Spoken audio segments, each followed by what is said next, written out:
former U.S. President Donald Trump has been found liable for sexually assaulting and defaming writer E. Jean Carroll. That incident happened in the mid-90s. Trump denied it, saying that she fabricated the story. The former president is running a re-election campaign for 2024. So this morning we're asking whether this verdict will impact him, and if so, how.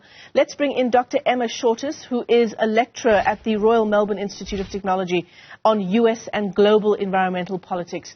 Dr. Shortis, it's great to see you this morning. Thank you so much for joining us. And I should say good afternoon to you in Melbourne.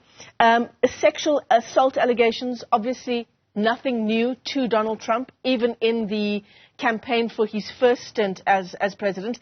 It didn't hurt him then. Is it different now?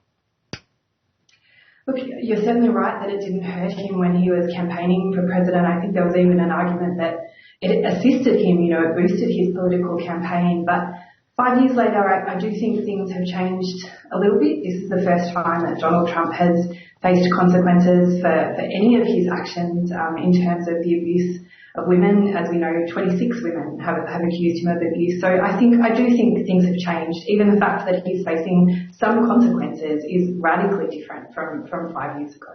Yeah, it was something to behold, wasn't it? In the run-up to his first stint as president, he essentially openly, and you've written about this, how he openly bragged and quite unashamedly admitted to sexually assaulting or to assaulting women. There's that quote that we can't repeat for television. In the minds of the voting public in America, and perhaps more so the women who historically supported Trump then, if they don't support him this time around, given this decision by the court, what would have needed to change in their minds?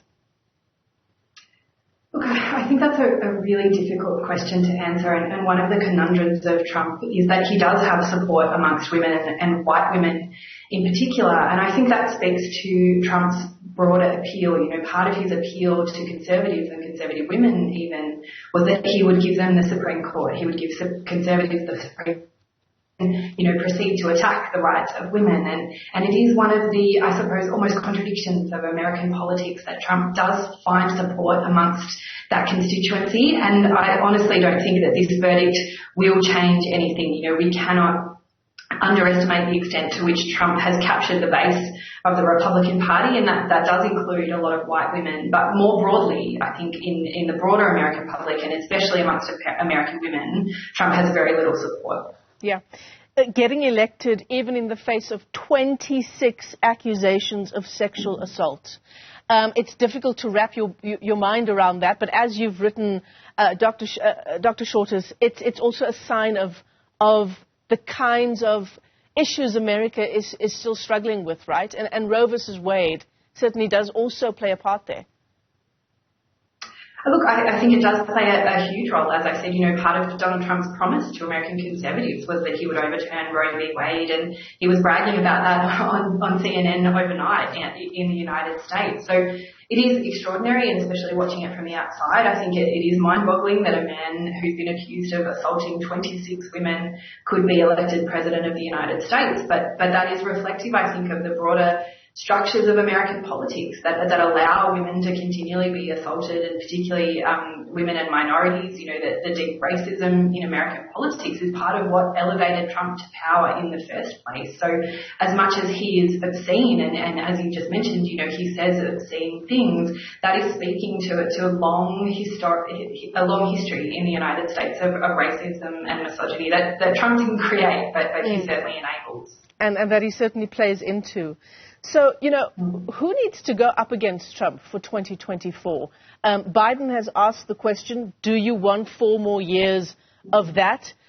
Is Biden the right person? And I suppose, is there anyone else? A really good question. I think it has to be Joe Biden. I think Biden has said that he will run again because he believes that he is the only one who will be able to beat Trump, and I think he genuinely believes that. But I also think that it is an indictment of the Democratic Party that there isn't somebody waiting, that there isn't an heir apparent that Biden could kind of pass the baton to. I think the Democratic Party should have been doing a lot more work to build up those younger leaders. given what is at stake in the United States, given the violent political atmosphere in that country and the volatility of American democracy, not having a better candidate than Joe Biden is a real indictment of the party. But having said that, I think there's no reason why Joe Biden can't repeat his defeat of Donald Trump. It's interesting, isn't it? Because Kamala Harris, in her ticket with Biden, would have sort of been preparing for a role that would take her to a journey that would make her the first woman president in America, right? Is she not an option? And if so, why not?